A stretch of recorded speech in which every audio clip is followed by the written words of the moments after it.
O acesso à água é condição de sobrevivência do homem. Daí vem a necessidade de estabelecer regras para o uso e consumo deste recurso.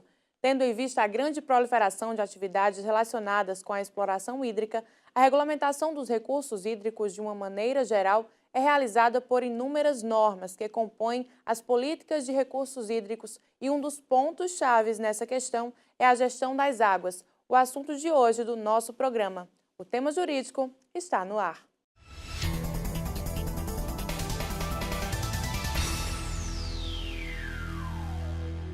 Olá, muito boa tarde.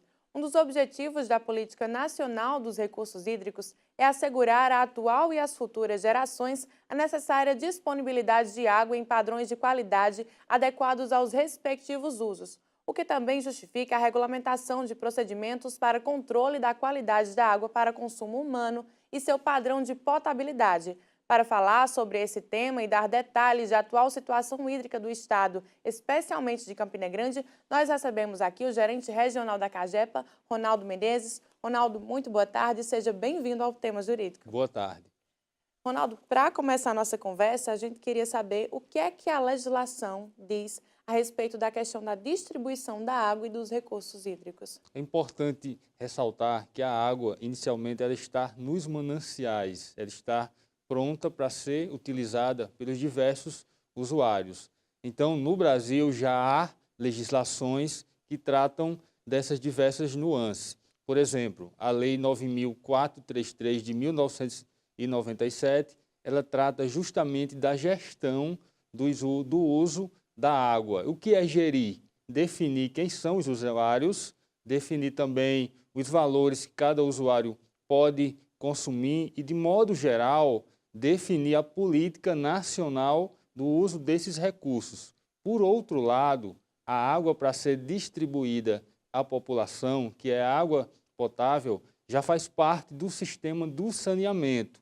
Além da água, faz parte do saneamento o sistema de esgotamento sanitário, de drenagem pluvial e a de resíduo sólido. Então, a lei de saneamento trata especificamente no que se refere à água de todos os aspectos ligados à captação, o tratamento e a distribuição. E com relação à distribuição de água aos usos prioritários, num período de escassez, como é que fica esses usos? É justamente o que está estabelecido, é um dos princípios da Lei de Recursos Hídricos. Os usos prioritários em época de escassez é o consumo humano, é o uso humano e a dessedentação de animais. Então, esses usos são os prioritários. Ou seja, todos os outros usos estão numa escala secundária.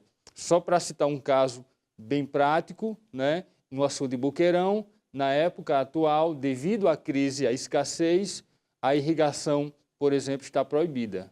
E aí os agricultores não têm muito como se virar com relação à falta de água, né? Mas, Ronaldo, em relação à realidade da Paraíba, em relação ao abastecimento, como é que está a situação dos açudes? Estamos vivenciando a pior crise hídrica dos últimos tempos. Então, tem muitos mananciais que estão em colapso, outros que estão com baixo volume, cidades que estão com seu sistema paralisado, outros em racionamento, a exemplo de Campina Grande, e eu estou com números exatos dessa situação.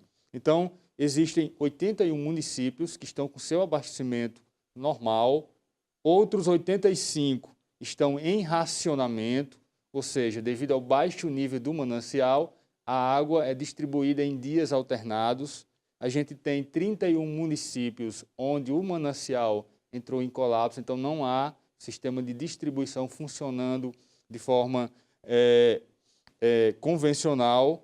A gente tem ainda um município que está em alerta, a qualquer momento pode entrar em racionamento, e ainda a gente tem 25 municípios que não são operacionalizados pela CAGEPA, continua sendo pelo município. No que se refere aos açudes ou reservatórios, atualmente a gente tem no estado 2 reservatórios sangrando, 36 açudes estão com capacidade superior a 25% do seu total, outros 43 estão em observação, são valores acumulados menor do que 20% do seu volume, e a gente tem ainda 46 reservatórios em situação crítica. Então, todos os principais reservatórios da Paraíba, aqueles que têm uma maior quantidade de acumulação, estão em situação crítica. Realmente é uma crise que atinge todo o estado. Ronaldo, para a gente falar sobre atribuições com relação aos órgãos nas esferas federal, estadual e municipal, como é que se divide essa organização no que diz respeito à distribuição da água? É importante tocar nesse assunto porque gera muita confusão, né, na população, qual o papel de cada ator, quem é o envolvido, né, na gestão. Então, para que fique bem claro, eu vou citar o exemplo do açude Epitácio Pessoa, o açude Boqueirão. Então, o açude Boqueirão, embora ele esteja totalmente localizado no território paraibano, ele foi construído pelo DENOX. Devido a isso, as águas do seu manancial são gerenciadas por uma agência nacional, que no caso é a ANA. Então é a ANA que define quem são os usuários e quais os valores, né, de água que podem ser utilizados, que a gente chama isso de outorga, quem é que autoriza. Então quem define o que se faz com a água, quem fiscaliza naturalmente, é a Agência Nacional das Águas. Como a Agência Nacional das Águas não tem escritório na Paraíba, a agência estadual, que é a ESA, participa do monitoramento. Então, se as águas forem de domínio federal, é uma agência federal. Se for de domínio estadual, quem gere todo o processo de uso é a ESA, que é a agência estadual. A gente ainda tem a participação do DENOX, que é responsável pela manutenção da barragem. O que seria isso? Cuidar da própria barragem em si, como também da torre de captação, atualmente encontra-se em obras, como também responsável por toda a bacia hidráulica do manancial. E a gente tem, em seguida, os usuários, que no momento atual, o único usuário outorgado é a concessionária, é a CAGEPA. E Então, qual o papel da CAGEPA nesse processo? a CAGEPA ela é responsável por captar, tá, uma quantidade de água autorizada. Então, a gente tinha, antes do encontro das águas, um valor autorizado de 650 litros por segundo. Então, a CAGEPA capta esses 650, trata, porque a água dos mananciais não é potável. A CAGEPA torna potável e distribui à população atendida. Então, esse é o papel: captar, tratar e distribuir. Como é que deve acontecer essa gestão das águas, que é algo muito importante, né, tendo em vista o local que a gente vive? Olha, a própria política nacional de recursos hídricos, ela estipula como deve ser feita essa gestão. Ela fala, ela deixa bem claro os instrumentos, né, onde essa gestão vai ser feita. Um dos exemplos de um instrumento é a outorga, que é definir, né, ela leva em conta estudos técnicos para definir quanto os usuários podem retirar do manancial. Então, a gente percebe que desde 2014, Campina Grande é atendida em função de um racionamento. Esse racionamento foi gerado através de estudos da Agência Nacional da Água, que foi definindo, reduzindo valores que a CAGEPA poderia retirar justamente em função de não haver água, né, entrando através das chuvas. Então, era preciso controlar essa saída. Então, essa gestão é feita através de instrumentos, como eu falei, outorga, mas existem outros, cobrança, enfim. Então, são através de instrumentos e, no caso específico, a ANA emitia resoluções contínuas sobre o uso da água. Lembrando que, devido à escassez, hoje o único uso é para o consumo humano, naturalmente, a dessedentação dos animais. Essa gestão realmente é muito importante e a gente vai continuar, Ronaldo, falando no próximo bloco sobre a questão da chegada das águas do Rio São Francisco no açude de Boqueirão. Eu volto num minuto.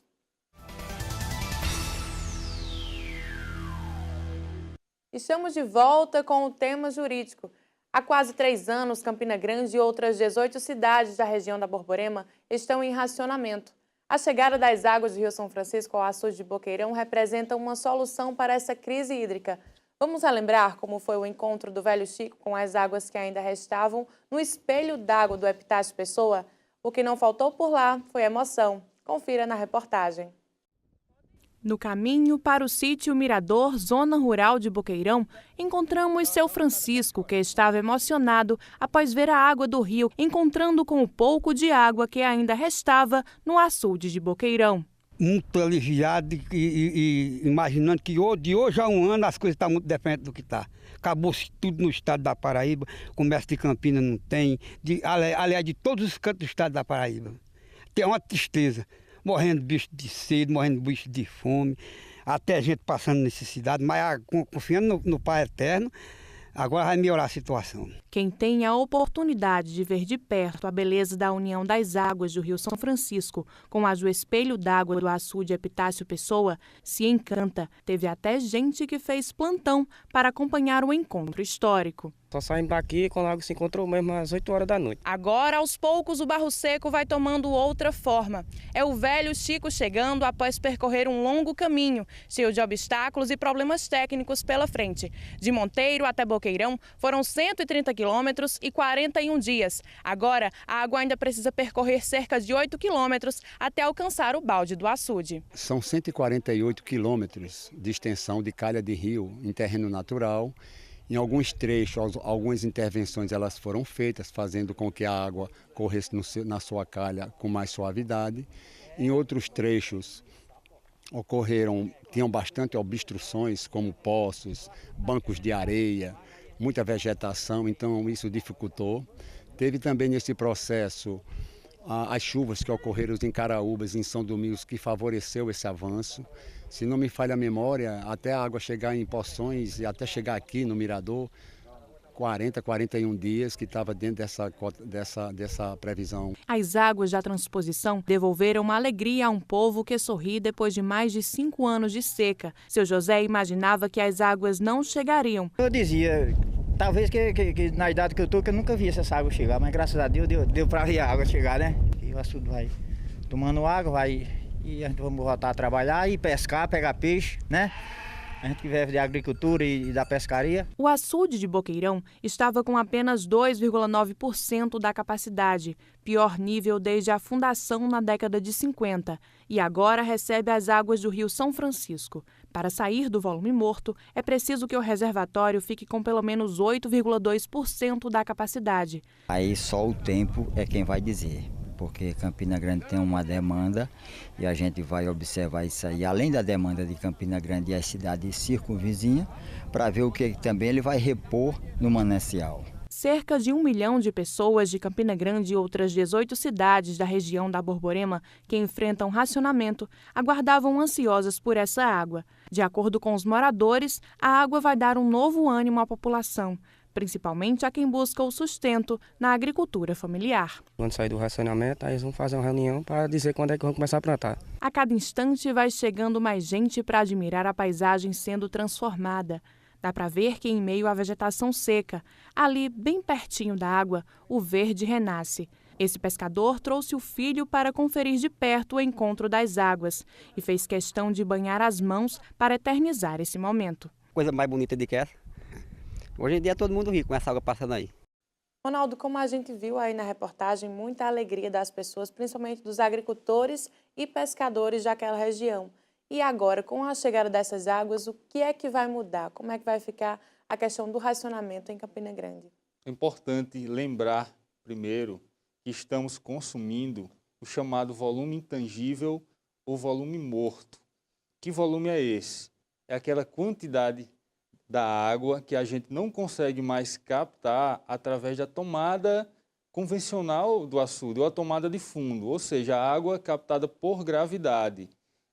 A entrada nesse consumo ela ocorreu no ano passado, em 18 de julho de 2016, quando a gente começou o abastecimento por zoneamento. A partir dali, era só a captação flutuante. Ou seja, para a gente voltar à situação de não ter mais racionamento, pode-se pensar só quando a gente sair desse chamado volume morto. E para que a gente entenda em termos de números, esse volume morto, esse valor, né, essa situação, ela chegaria, quando o manancial atingir novamente 8,2% de sua capacidade, que isso equivale a 33 milhões e 850 mil metros cúbicos. Então, no momento atual, não se pode falar em sair do racionamento por uma questão técnica, técnico-operacional. O que ocorreu foi que a ANA já nos autorizou a aumentar a vazão, né, distribuída em tempo integral. Então, para que a gente entenda, se o sistema estivesse na sua normalidade, precisaríamos retirar do açude Boqueirão entre 1.200 e 1.400 litros por segundo, ou entre 1,2 ou 1,4 metros cúbicos por segundo. As bombas flutuantes, da captação flutuantes, elas só têm capacidade, por ser numa situação emergencial, de retirar 850 litros por segundo. E a ANA só nos autorizava, na sua última resolução, 650. Quando houve o encontro das águas, a gente foi autorizado a retirar agora a capacidade máxima dos flutuantes. Então, a gente vai poder agora 850 litros constantemente. Então, o que isso acarreta? Acarreta que eu vou poder aumentar a distribuição para as zonas. Continuo com o abastecimento das zonas, zona 1 e zona 2. A Cagepa apenas aumenta as horas de distribuição para cada zona com o objetivo de atender aquelas áreas que têm uma topografia mais elevada e que, por isso, elas só são atendidas quando as partes mais baixas o são, e normalmente isso acontecia nas madrugadas. Então, agora a gente vai poder atender melhor essas áreas que têm as topografias mais elevadas, mas o racionamento ele continua. O que houve foi um aumento das horas de distribuição. Essa água ela era esperada por muito tempo e por muitas pessoas, né? Cerca de 1 milhão de pessoas que são abastecidas nessa região de Campina Grande. Então, a gente vê a importância dessa obra. Você, enquanto gestor, essa importância ela pode ser mensurada? A importância da grandiosidade da transposição? Inicialmente, é importante ainda citar que a transposição de bacias não é uma novidade. Ela já ocorre em vários lugares do mundo e também no próprio Brasil já há outros casos de transposição. Então, essa obra ela é uma obra bastante esperada, justamente por conta de estarmos numa região onde as chuvas não são tão regulares, né? E onde a gente ainda precisa aprender a conviver com essa realidade. Então, se a gente tem uma garantia de chegada de uma vazão constante, o próprio planejamento da distribuição da água, do uso da água, também vai ficar muito melhor. E lembrando que tudo que a ANA foi gerenciando desde 2014, quando o manancial tinha 99 milhões de metros cúbicos, quando a gente começou o racionamento para o sistema de Campina Grande e as outras, foi tudo em função da chegada das águas do Rio São Francisco. Então, toda a gestão, tudo foi pensado em função dessas águas. As águas chegaram e agora começa uma outra etapa do processo de gestão. Um planejamento, na verdade. Um novo planejamento. E, mais uma vez, lembrando que aí os atores ainda envolvidos são múltiplos. A água, ela vem sobre o domínio federal. No caso específico da Paraíba, ela deixa o domínio federal no momento que ela chega no leito do Rio Paraíba. A partir daí, da cidade de Monteiro, a gestão dessas águas passa a ser do estado da Paraíba, que vai estar encarregado a Agência Estadual da Água. A concessionária, a Cagepa, ela é uma usuária dessas águas. Aonde? Em Monteiro, porque está captando atualmente através do açude São José, para atender a cidade de Monteiro, no açude Camalaú, onde ela atende a cidade de Camalaú, está sendo realizada uma captação, né, um poço que vai captar água diretamente do rio para atender diversas outras cidades do sistema adutor do Congo. Essa captação fica próxima ao município do Congo e na cidade de Campina Grande, né, aliás, no município de Buqueirão, onde ela vai captar a água do açude e distribuir para as cidades. Então, é esse o papel da Cagepa no Rio São Francisco, vai ser isso. Ela é uma usuária dessas águas e vai continuar a distribuição que ela já faz normalmente. É um caminho longo, né, a ser percorrido. Um longo caminho. Agora, Ronaldo, antes dessas águas chegarem, as cidades elas estavam sendo abastecidas por poços artesianos e carros-pipa. Como é que ficava a fiscalização disso? Olha, as cidades que estavam sendo atendidas dessa maneira eram as cidades que tiveram seu sistema, por algum motivo, que entrou em colapso, devido ao baixo nível do manancial. Então, carro-pipa ou outros são soluções alternativas, soluções emergenciais. No ponto de vista da concessionária, a Cagepa ela distribui água de carro-pipa, que é a água potável, em época emergencial, para prefeituras. Em Campina Grande, a gente atendia a Prefeitura de Campina Grande, a gente atendeu também um programa federal que o Exército tem para atender parte de zona rural, como também com hospitais. A gente fez um convênio, inclusive, com um acordo no próprio Ministério Público, que os hospitais da cidade eles poderiam, em casos de necessidade, também serem atendidos por carro-pipa. Os agricultores estão muito ansiosos para saber quando é que eles vão poder usar essa água do Rio São Francisco para fazer irrigação. O que é que eles podem esperar? É importante ainda lembrar, né, nisso tudo, qual é o papel da Cagepa.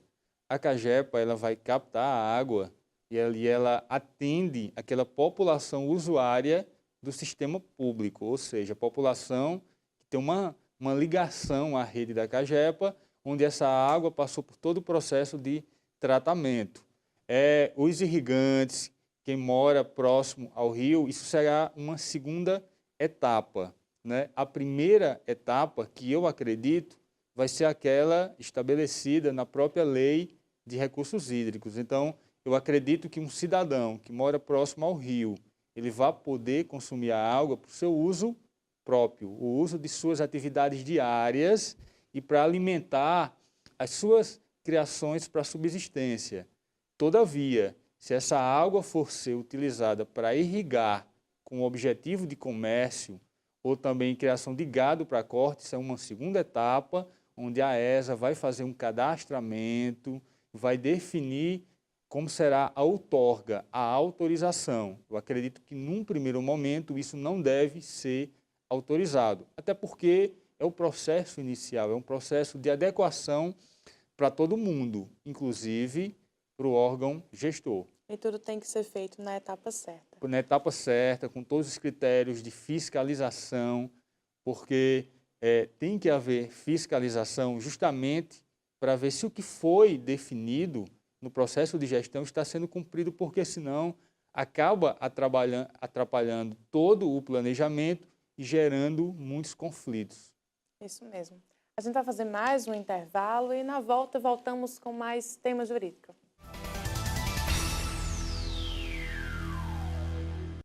O tema jurídico está de volta. Ronaldo, todo mês a gente tem que fazer o pagamento das nossas contas de água. Mas como é que essas tarifas são cobradas? Quem fiscaliza isso? É importante lembrar ainda, né, quando a Cagepa capta a água do manancial, ela é gerenciada, ela é gerida pela agência, ora a ANA, ora a ESA. Quando a gente capta, trata e distribui, a gente passa agora a ser regulada por uma outra agência, que é a Agência de Regulação do Estado da Paraíba, que ela estabelece todos os critérios do fornecimento da água, do serviço de abastecimento, tanto água como esgoto. Então, existe uma resolução da RPB, que é a resolução número 2 de 2010, que estabelece todos esses critérios. Então, inclusive sobre a tarifação. Por exemplo, o artigo 140 diz que o volume mínimo para faturamento são de 10 metros cúbicos. Então, se o cidadão ele consome 2, 4 ou 5, o volume mínimo são 10 metros cúbicos. E todas as outras determinações estão estabelecidas nessa resolução. É a própria ARPB que também regula, que autoriza o aumento do preço das tarifas que ocorre sempre no início do ano. Agora, os famosos gatos. Se constatado, o consumidor pode sofrer alguma punição? Exatamente. A irregularidade na ligação da água, qual é o objetivo dessa irregularidade? É justamente que parte da água seja consumida sem ser medida. Ou seja, o objetivo é burlar o sistema de medição. Inclusive, isso é crime. Então, existem duas ações que a CAGEPA indica, né, que ela faz, na verdade. Primeiro é a multa administrativa a valores, né, são multas, e o segundo, ela denuncia à autoridade policial o crime. O furto de água é crime tipificado no artigo 156 do Código Penal, com penas de 2 a 8 anos. Voltando a falar nessa questão dos recursos hídricos, Ronaldo, para a gente ter uma gestão adequada desses recursos, quais medidas você acha que devem ser adotadas? Olha, existe uma série, né, de medidas, já há um avançar das legislações. Então, a gente tem a legislação da Lei das Águas, da política, e tem também a Lei de Saneamento. O que eu percebo ainda que falta avançar é justamente a aplicação dos instrumentos de gestão, que é natural que haja, né, um longo percurso, isso já está sendo realizado. Então, seria justamente a aplicação desses instrumentos de gestão nos âmbitos federal, estadual e municipal. Desde que o açude de Boqueirão foi criado, ele nunca antes havia chegado ao nível que chegou, a 2,9, se eu não me engano. Mas que lições a gente pode tirar dessa crise hídrica tão forte? As crises, elas vêm justamente para que aprendamos, né, para que nós avançamos bastante durante os períodos de crise, porque temos que adotar medidas de convivência. Então, eu acredito que há dois caminhos a seguir. O primeiro caminho é no que se refere à gestão, à adoção de políticas públicas, à adoção dos instrumentos, a melhoria dos processos de gestão, a capacitação do pessoal técnico envolvido. Esse é o papel do Estado. Mas há também o papel do cidadão, que é a cultura do uso racional. Não se pode pensar mais que a água é um bem infinito. A gente tem que lembrar sempre que é um bem finito, que vivemos numa região onde não há uma regularidade das chuvas, então temos que mudar nossos hábitos. Desde os mais simples atos de você, um banho demorado, por exemplo, como partirmos também para o reuso da água.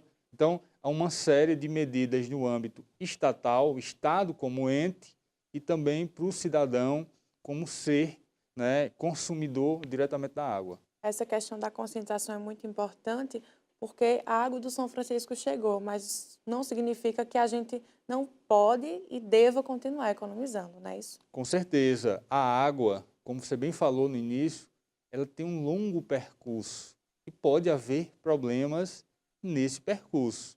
Então, a gente também vai ter que aprender a conviver com tudo isso. Então, a economia, o uso racional tem que continuar de imediato. Eu acredito que uma boa medida será inserir essa visão desde cedo nas crianças de hoje. A educação é o princípio de tudo. Ronaldo, a gente agradece a sua participação aqui no Tema Jurídico. Seja muito bem-vindo e até uma próxima oportunidade. A CAGEPA que agradece e estamos sempre à disposição. Olha só, gente, o Tema Jurídico vai ficando por aqui. Mas no próximo sábado temos um encontro marcado para debater um tema da área do direito e esclarecer as dúvidas de quem está em casa nos assistindo. Então, por que não sugerir um assunto para a gente? É só entrar em nossas redes sociais e deixar a sua opinião ou dúvida. Você também pode rever esse e outras edições do nosso programa no nosso canal no YouTube. Obrigada a todos pela audiência. Eu volto na semana que vem. Tchau, tchau.